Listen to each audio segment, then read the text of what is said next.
In deep state news, a star witness for the Mueller probe is indicted on charges of child sex trafficking. George Natter, who FBI spook Robert Mueller exploited for his witch hunt against the president, has been charged of sex crimes. Serial sexual predator George Natter was one of the star witnesses used by FBI spook Robert Mueller to build his case against President Donald Trump.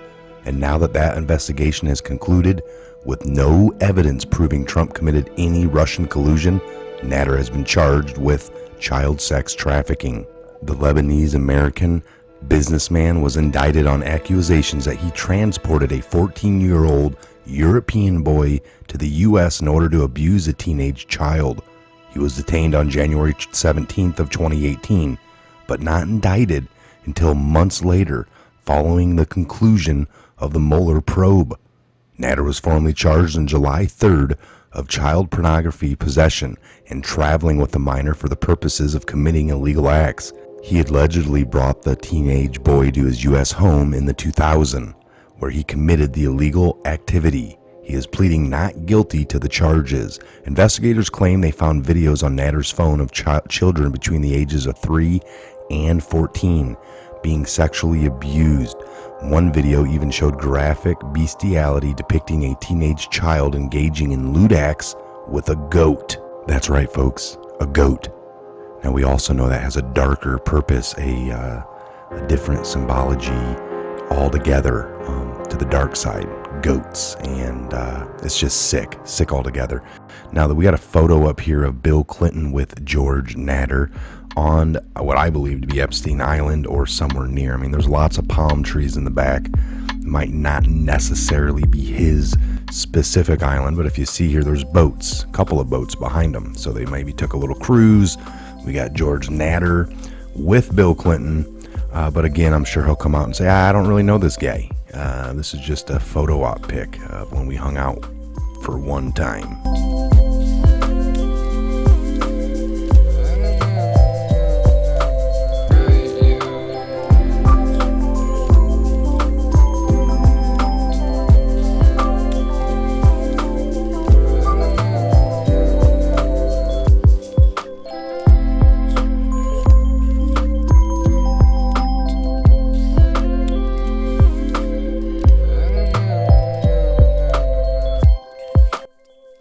Natter has a long history of being charged with child-related sexual offenses. Natter was indicted on charges of child pornography back in 1984 while living in Washington, D.C. He pleaded guilty in 1991 after being found with illicit videos of young boys the previous year. He also served a year in prison in the Czech Republic after being convicted of sexually abusing 10 underage boys. Despite his history of abuse, Natter served as a trusted advisor for the Crown Prince of the United Arab Emirates. He became a person of interest to Mueller because he was instrumental in setting up Blackwater founder Eric Prince's meeting on the Skalichis Island with Kirill Dermitov, the leader of the Russian Directive Investment Fund. He also met with Trump's son-in-law and senior advisor Jared Kushner during the presidential transition, and was closely associated with former influential GOP fundraiser Elliot Brody, who is suspected of committing money laundering and bribery offenses.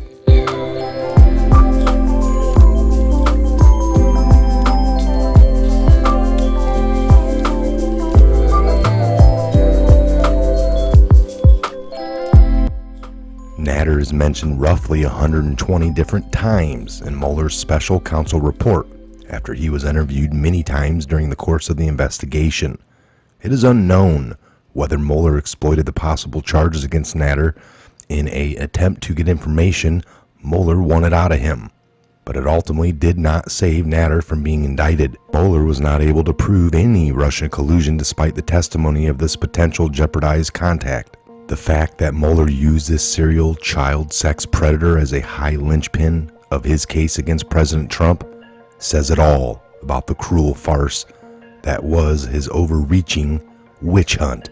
The fact that this guy's been on the radar since 1984, having child pornography, and then again in 91, he was found guilty of having illicit videos of young boys. I mean, this is a serial monster. And for far too long, the laws have been set up for the pedophiles.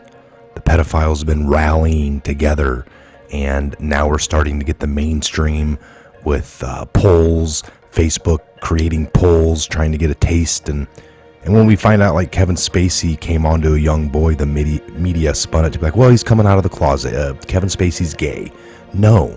If you're a 50-year-old man and you're touching a 10-year-old boy, I don't care how drunk you get, it's pedophilia. And they're trying to spin it as just being gay.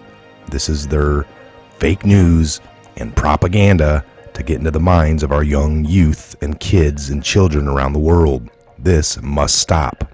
This cannot be normalized. Again, thanks for joining us here at the Patriot Hour. I'm Michael. God bless, Godspeed to each and every one of you worldwide. Where we go one, we go all. Make sure you're subscribed, like, share, and comment. Thank you.